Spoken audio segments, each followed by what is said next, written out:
그렇군요. 예. 네, 이제 부정선거 관련된 내용은 뭐 중간중간에도 다시 관련된 내용이 나오면 이어가겠습니다는 네. 예, 이제 3월 9일 얼마 안 남았습니다. 한 네, 달도 네. 채 안 남은 이번 20대 대선 얘기를 조금 해보려고 합니다. 네. 단도직입 여쭙겠습니다. 네. 찍을 후보 결정하셨습니까? 저는 결정 아직 안 왔습니다. 아직 못하셨습니까? 네. 예. 아니, 못한 게 아니라 안 네. 하고 있는데 그 이유는 네. 3구 때 투표하러 갈 거고요. 네. 저는 투표는 분명히 하지만 아직까지 아직 두 후보, 예를 들어서 어떤 후보에 대해서 조금 더 검증하는 이 시간을 좀 가져야 되지 않나. 충분히 아직 시간이 있지 않나 생각해서 네. 저는 아직 두고 보고 네. 있습니다. 역대 최악의 비호감 대선이라는 거에 그 당사자가 여기 계시는군요. 아직까지. 예. 근데 이런 분들이 정말 많이 계십니다. 제 주위에도. 네. 예. 투표는 안 할 수는 없겠다. 네. 투표를 하거나 가긴 가되 네. 솔직히 지금 아주 흔쾌히 찍을 후보를 내 마음속에서 만들어 놓지를 못했다 하는 분들이 의외로 많죠. 많습니다. 예, 네. 예, 그러니까 그 이유가 있습니다. 네. 본회의에 아주 그 고심을 지금 거듭하고 있습니다만은 네. 그래도 아마도 뭐 글쎄요, 정권 교체가 필요합니까? 이 정권 재연장, 이른바 지금 문재인 정권의 시즌2가 필요합니까? 라고 이렇게 단순화해서 얘기를 하면은 아마 쉽게 대답을 뭐 하실 텐데, 네. 그러면은 또 단도직입 여쭙겠습니다. 이번 대선의 시대정신 뭐라고 생각하십니까? 시대 정신이 있다고 생각하세요? 뭐 제가 아니, 시대 정신이 뭘 예를 알겠냐마는요. 들면 뭐 예. 이승만 대통령, 초대 대통령 같은 경우는 네. 시대 정신이 자유민주주의를 지키는 거였어요. 그렇죠? 그리고 이어서 박정희 대통령은 경제 부흥이라는 확실한 시대 정신이 있었고 네.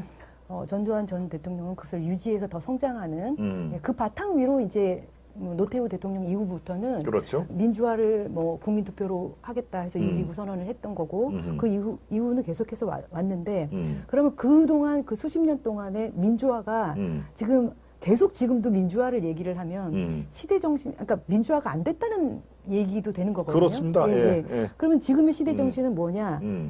대권에서 이번 대선에 있어서 시대정신은 정권 교체예요. 근데 정권 교체에서 좀 이 많은 이렇게 보수 국민, 중도 국민들이 이제는 정권 교체는 하긴 해야 되는데 뭔가 찜찜한 거예요. 확실하게, 그러니까 후보의 자질이나 뭐가 부족해서 후보로가 아니라 이 사람의 정체성. 예를 들어서 야당이든지 여당이든지 네. 여당도 지금 그 여당 후보의 정체성에서도 흔들리고 있고요. 야당 후보에 대한 정체성도 지금 흔들리고 있어요. 그래서 지금 이렇게 굉장히 어쩔 수 없이 지지가 아닌 선택해야 되는 상황에서 국민은 너무 괴롭고 이게 고문 같이 느껴지는 거죠. 선택을 강요당하는 느낌이 드니까. 네. 그래서 저는 이제 그렇죠. 정권 교체는 해야 되는데 아까 좀 전에 이제 말씀하신 것처럼 정권 이양이냐 아니냐라는 부분에서 야당 후보가 좀 더 정체성을 좀 이렇게 뚜렷하게 밝혀줘야 될 의무가 있다고 생각하는데 어쨌든 야당 후보잖아요. 네. 이유야 어쨌든 그렇죠. 어떻게 해서 야당 후보가 됐는지가 중요한 게 아니라 지금 야당 후보잖아요. 그러면 야당 후보로서는 야당 정체성을 가져야 되는데 뭐 김대중, 노무현 정신 좋죠. 개인적으로는 좋죠. 그러나 야당이 보수 야당의 이 정통성을 가지고 온 야당의 후보로서는 맞지 않는 거거든요. 그러니까 많은 국민이 보수 국민들이 의아해하고 있고 혼동스럽고 괴로운 거예요. 그런데다가 뭐 노무현 뭐를 가장 사랑한다, 문 정권의 충신이었다라는 그렇죠. 부인이 이렇게 또 녹취록에서 언급한 경우도 그렇습니다. 있고 이러니까 국민들은 헷갈리는 것이죠. 지금. 헷갈리기도 네. 하고 마음을 저처럼 대선 때까지 아직은 마음을 열지 못하는 국민이 그렇습니다. 상당히 있고요. 네. 심지어는 제가 분석을 해보면 한 보수 국민의 단단한 탄핵 이후부터 굉장히 이렇게 이 나라가 잘못되고 가고 있다라고 생각하는 보수 국민의 15%의 정도는 아직도 윤석열 후보한테 마음을 열지 못하고 있는 국민들이 있다라는 점이 있고요. 물론 그 15%도 이제 가서는 또 어떤 결정을 선택을 할지는 저는 뭐 존중해 드려야 되는 거고 저 역시도 그런 선택을 할 수밖에 없는 입장이지만 그렇죠.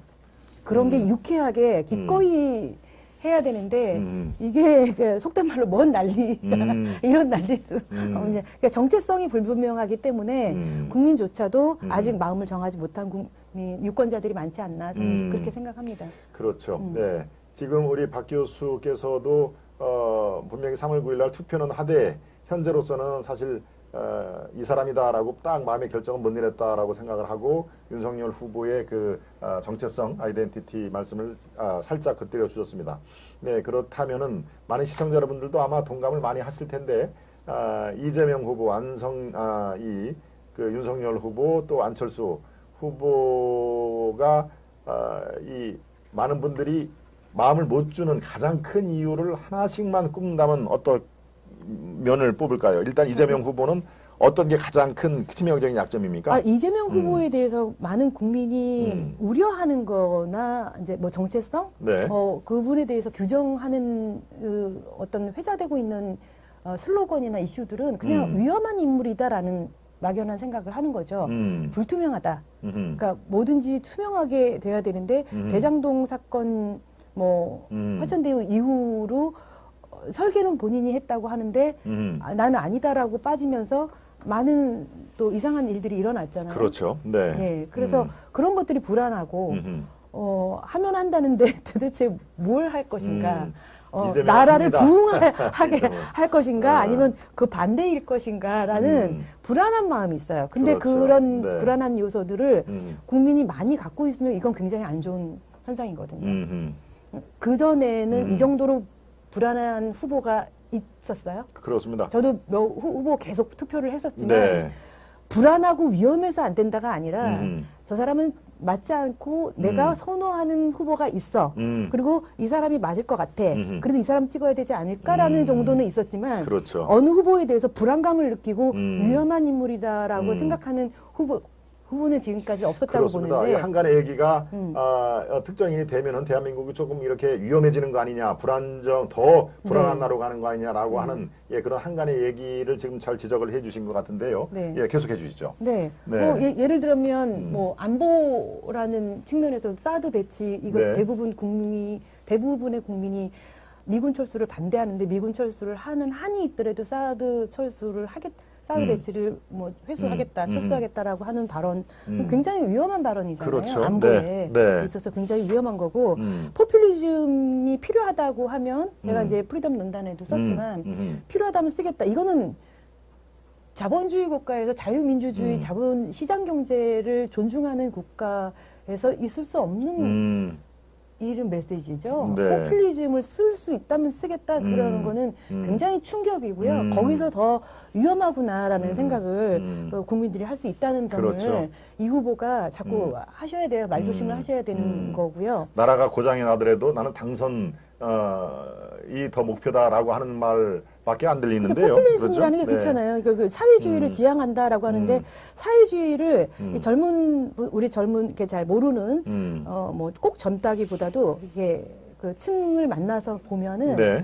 사회주의도 필요하지 않아? 그러면 제가 그런 얘기를 해요. 우리가 미장원을 가서도 예를 들어서 이제 가격이 다 틀리잖아요. 그러니까 뭐 잘 자르는데 굉장히 잘하는데 솜씨가 좋은 데는 실력이 그렇죠. 좋은 데는 네. 유명 브랜드는 뭐 예를 들어서 뭐 머리 커트만 해도 10만 원이야. 그럼 되게 비싸잖아요. 그렇죠. 안 가면 돼요.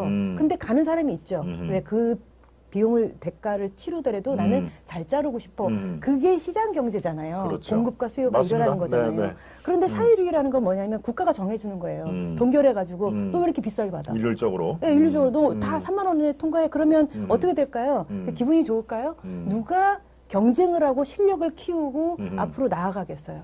그게 사실은 자본주의의 문제점도 있지만 우리가 시장 경제를 존중하는 거, 부동산이라든지 여러 가지 경제를 존중하는 건 바로 그런 공정한 그런 경쟁을 통해서 내 실력을 입증하는 거고 그 실력을 입증을 해서 내가 그런 어떤 재화를 쌓아 나가는 게 그게 사실 자유민주주의 국가가 지향하고 있는 반대 사회주의 국가는 정부가 개입을 한단 말이에요. 네. 그런데 지금 못 모르고 다 사회주의도 괜찮지 않아. 이거 굉장히 위험한데 이런 교육이 안 되고 계속 정교조라든지 지금까지 이런 교육을 받아온 세대들이 뭣도 모르고 그냥 사회주의가 뭐 일률적으로 부자들을 세금을 뜯어가지고 너네들 나눠주면 되잖아라고 생각하는데 부자는 그동안 노력을 안 하고 거기까지 갔을까요? 그렇죠. 누군가는 아니죠. 다 네. 부자가 되고 싶을 텐데. 그럼요. 네. 네. 이유가 있는 거죠. 네. 네, 배경이.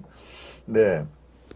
물 좀 한 컵 드시고 예 하시죠. 워낙 지금 이 열변을 토하시는 네, 우리 박 교수님이신데요. 네, 박상철님을 비롯해서 아주 속속들이 지금 많은 메시지를 보내주고 계십니다. 네, 중간에 들어오신 우리 시청자 여러분들은 아까 그 말씀을 못 들으셨겠죠? 네, 여러분과 함께하는 우리 시간을 더 많은 분들에게 이렇게 보여드리려면은 예, 여러분들이 제 말씀 끝나자마자 살짝 네, 좋아요 버튼을 누르시면은 더욱더 감사드리겠습니다. 그래야 또 우리가 함께하는 이 방송이 네, 이렇게 추천 동영상으로 올라가는 거죠. 보이지 않는 짜르륵 손을 타고 그게 이제 알고리즘이라고 하는 건데요. 네, 그걸 타고 추천 동영상으로 가야 널리 이렇게 퍼질 수가 있습니다. 여러분들 깜빡하신 분들은 좋아요 버튼, 네, 구독 버튼도 깜빡하신 분들은 당연히 네, 구독과 좋아요 버튼을 눌러봐 주시기를 바랍니다.